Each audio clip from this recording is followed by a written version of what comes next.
Invest in Ethiopia, one of the fastest growing economies.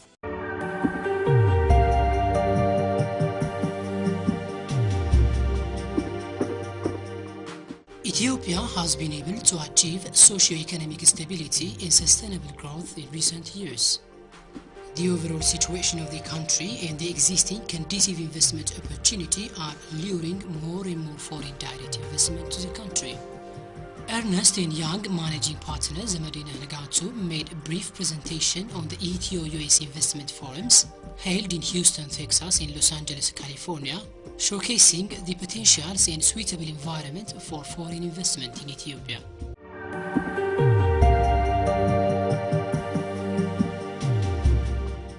If Ethiopia continues to perform as it is now, or even better, 2 years from now, it will be the third largest economy in Africa. All 54 countries in Africa combined could not produce the profit of one airline based in Ethiopia. We have the cheapest electricity per kilowatt hour of any country on earth. Ethiopia owns and operates the largest merchant fleet in Africa.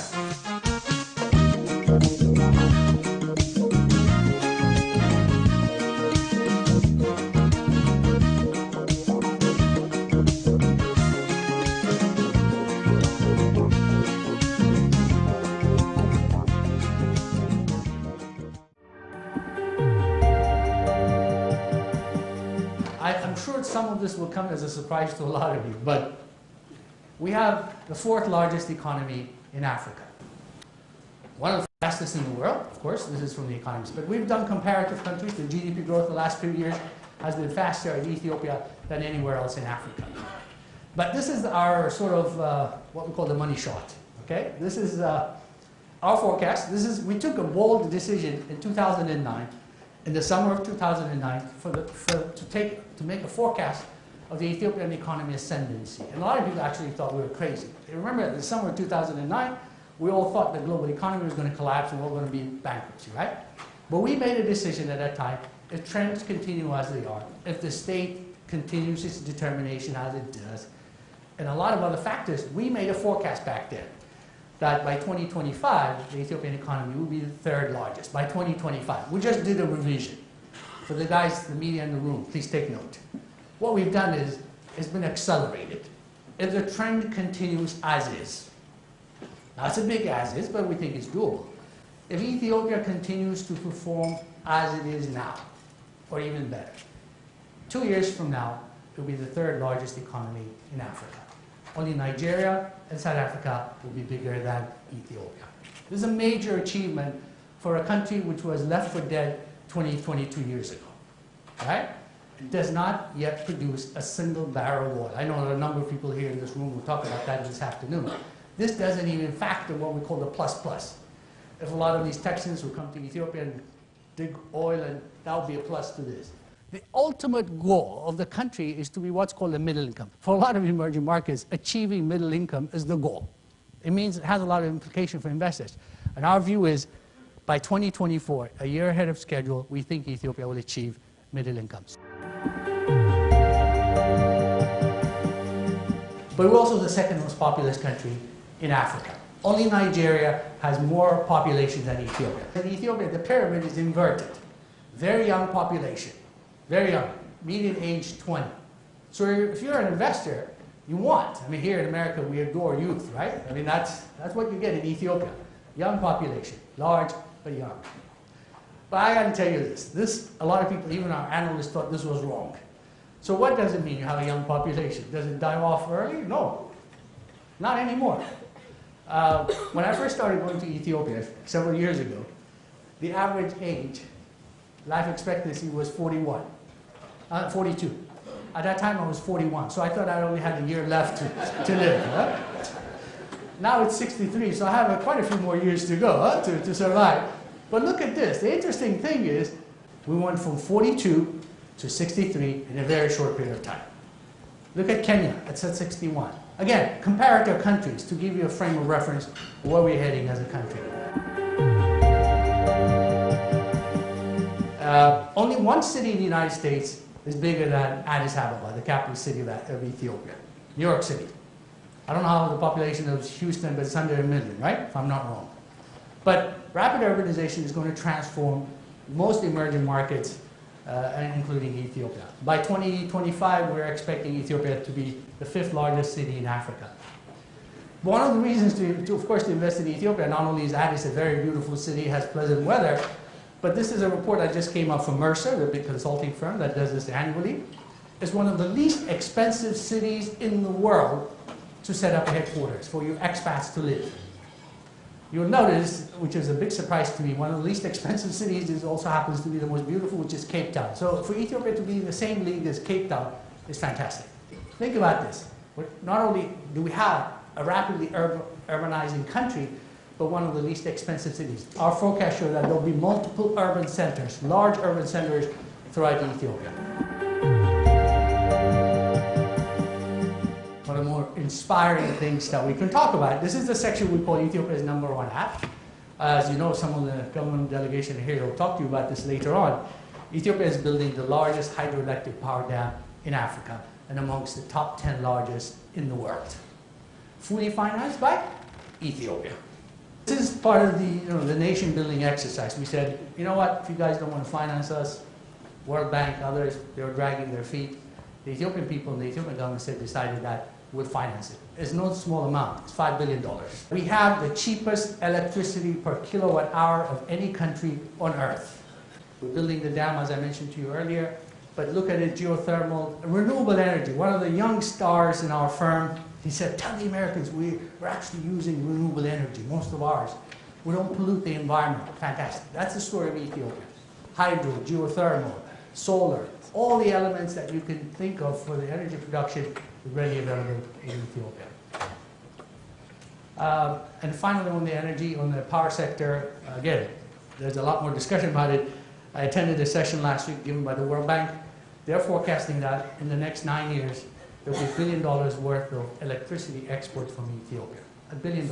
And Ethiopia will be the 2nd largest exporter out of South Africa. 1/3 of the audience, I was told here, are interested about resources, oil and gas and everything. The only thing I can say is definitely untapped. Okay?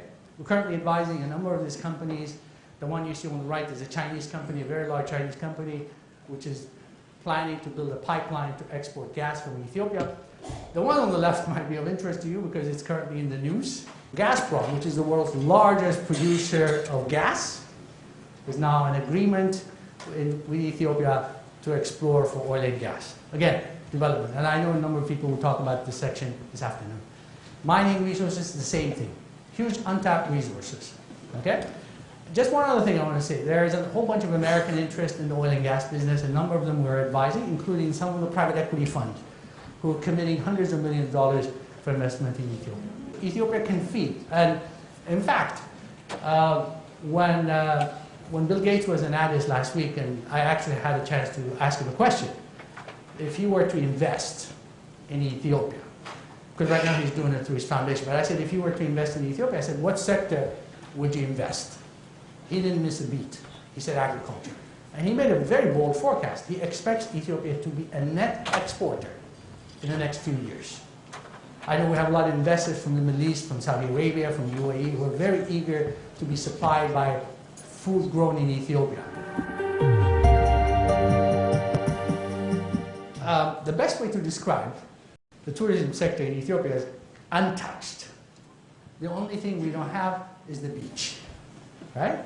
Because as I said earlier, technically we're a landlocked country of our own anyways. But other than that, Ethiopia has enormous potential in the tourism sector. The New York Times this year, they have this annual report. Ethiopia was ranked as the 13th country out of 52 to visit this year by the New York Times. Lonely Planet will have. Virtually every major American hotel chain has invested in Ethiopia. We have the Sheraton, which has been up in the last 15 years. But if you look at the Hyatt, is under construction, which we did the deal. And the Marriott, we're happy to say, is actually owned by an Ethiopian investor. 2 of them are under construction. There's a new Westin, which is about to be completed in the next 1 year or so. And the granddaddy of all is the Hilton, which has been there since the 1960s. So you can see that actually Americans are heavily invested in the tourism sector in Ethiopia, or starting to, putting real money in the sector. The World Bank has an annual ranking called the Ease of Doing Business. They compare countries around the world, 189 countries. They ranked Ethiopia better than 82% of the African countries. 82%. In fact, Ethiopia is the second best performing country in Africa, according to the World Bank, in terms of ease of doing business. But some of you in the back, you may not see it. I wanted to just add something relevant, lighthearted. You know, not only Ethiopia, most of Africa has to do better, but at least you can see that it's actually not as difficult as you think to do business than what sometimes you may get from other sources. All right? And then, of course, the Wall Street Journal just came out last week, or a couple weeks ago, about what they call the Global Investor Sentiment Index in emerging markets. One of the top countries that they've selected amongst the top 20 from global investors is Ethiopia. But one of my favorite was the term that Time Magazine has come up with. They call it forget the bricks, meet the pines. You know what the pines stands for? Philippines, Indonesia, Nigeria, and the E stands for Ethiopia. This is sort of, you know, the sentiment that people are starting to gather about Ethiopia. The ultimate goal of the country is to what this is by far, the most inspiring story we have in Africa. Because one of the challenges we face in Africa is building successful institutions. Anywhere in Africa. But here is one of the most difficult businesses on earth to make money is the airline business. Because I financed all of them over the last 10 years, I should know. Today, we have the biggest airline, by far, without comparison, of anything in Africa. So today, Ethiopian Airlines is twice as big as as Kenya Airways, and definitely made more money last year than all African airlines combined.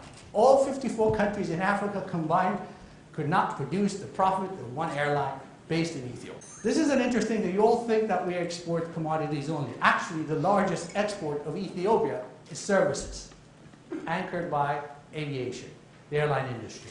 You all know that, technically speaking, Ethiopia is a landlocked country, technically speaking, right? We just don't have the title deed to the port of Djibouti. Well, that's form over substance for me. But we just happen to have the largest merchant fleet in Africa. In Africa. There are countries with bigger coastlines who don't have half as much ships as we do. Okay? So again, for those who are considering investing in Ethiopia, just keep it in mind. Now, we can talk about the efficiency and other things later on, but the fact of the matter is Ethiopia owns and operates the largest merchant fleet in Africa. We're far from here, I know. It takes 14 hours on a 777 flying direct to come to the United States from Ethiopia. But look at it. Half the global population is less than 8 hours from Ethiopia. Half. Half. Try that from America. Right? So if you're setting up shop in Ethiopia, you can reach 3.5 billion people in less than 8 hours. That's the kind of strategic location I'm sure a lot of people would love to have in terms of setting up shop. And then free trade, the final point on this one is, you know about AGOA. If you don't, I'm sure there are sessions about it. Everything you produce in Ethiopia can enter the United States market, quota-free and duty-free. All right? Same with Europe and in most of Africa eventually. Anybody here from KKR? Right, very good. Anybody here from KKR? Huh? Okay. You all know that was a company that was made famous in the 1980s, right? For that book and movie called Barbarians at the Gate. They're very good at what they do. Last month, they plunked $200 million in Ethiopia. That was their first investment in Africa. Of all places, this is the first time they've ever invested in Africa, and they picked Ethiopia as their destination. Smart people who make a bundle of money, they know what they're doing, and they picked Ethiopia. And what did they buy? They bought the world's largest producer of roses, those beautiful roses that you see around the world. They bought that company in Ethiopia.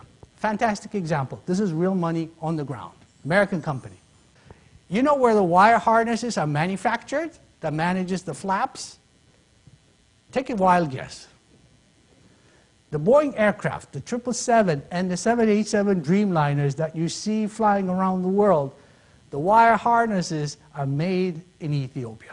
American ingenuity combined with Ethiopian talent and opportunities. Again, real life example of what happens when you reform your economy. when you open it up to opportunities of value added like this. Marathon Oil has invested in Ethiopia. They're in partnership with a UK-based company called Tullow Oil, which is a wildcatter. They're exploring for oil. Okay? They took the risk, they invested. Hopefully, soon, one of you two guys, or President of Ethiopia or Foreign Minister, will announce there was a strike, we found oil. So, again, another good example of American money at work. Of course, you all know this, right? GE touches our lives everywhere. Imagination at work is their tagline, right? Well, guess what? GE has now made a decision to build a manufacturing plant in Ethiopia, an assembly plant to produce healthcare equipment. They're already the ones who supply the engines for the Ethiopian Airlines 777s and the 787 Dreamliners. They're also providing, of course, their very fantastic CAT scans and other advanced equipment, but now they're going to be building a plant in Ethiopia. Of course, we all drink Coke, right? So what is there for me to tell you about Coke, other than to say they've committed to invest $500 million over the next 3 to 5 years in Ethiopia. They have been in Ethiopia for 60 years. This is the first time they've ramped up their investments in Ethiopia. Another major American company investing, putting hard dollars in the country.